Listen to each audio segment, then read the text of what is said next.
what are the key factors that you're looking for when deciding to make that investment?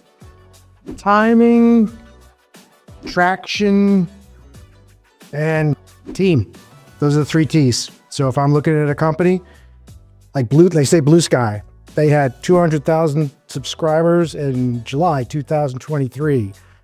Now they have 5.9 million. It was timing, perfect timing. Elon Musk imploded, boom, we hit the market. Traction, Mark Zuckerberg, he already had MySpace.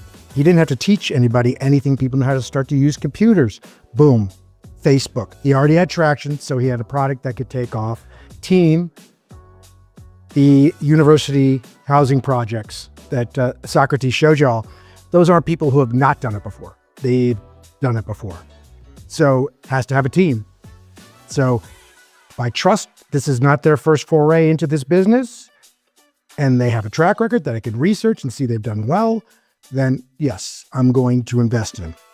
If you come to me and say you have just bought an island and you want to build a resort and need $1 billion, it's just not going to happen. Somebody who's that grandiose in your first time, no, we're not going to go that direction. So timing, traction, team. The return, everybody wants a return on that investment, right? It's not a charity, we're not just giving it away. So Kevin, how do you measure the success of your investment, man? What are you looking for? What's the expectation in your return? 10x. Like that's what I'm looking for. And I want to do better than I am in the stock market. So I'm looking for that. And I have to understand the difference between a tech investment and a real estate investment and when I'm going to get that, because the timing is going to be very different. If you flip a house, that could be 6 months, that could be a year. If you're looking at tech and you're getting in at the very beginning, you could look at 7 years.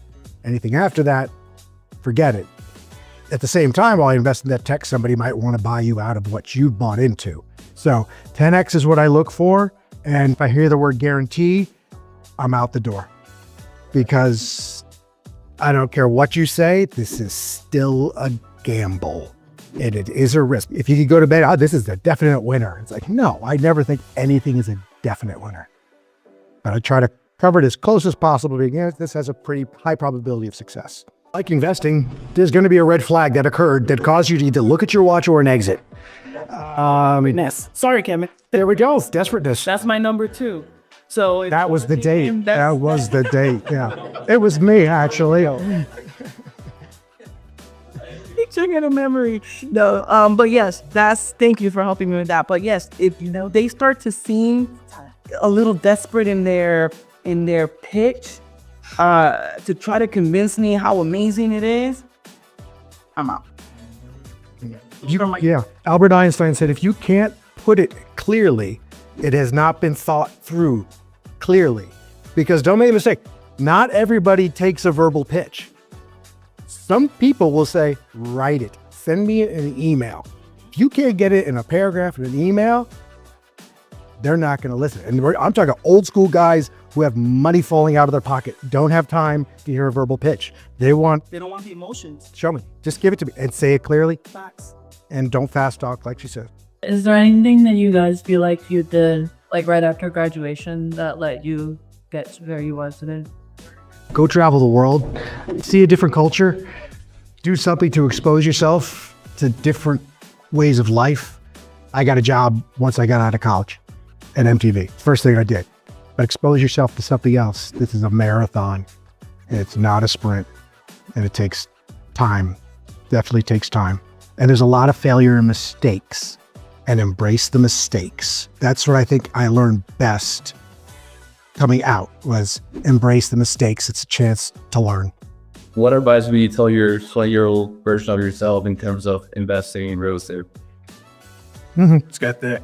Do it earlier. Do it earlier.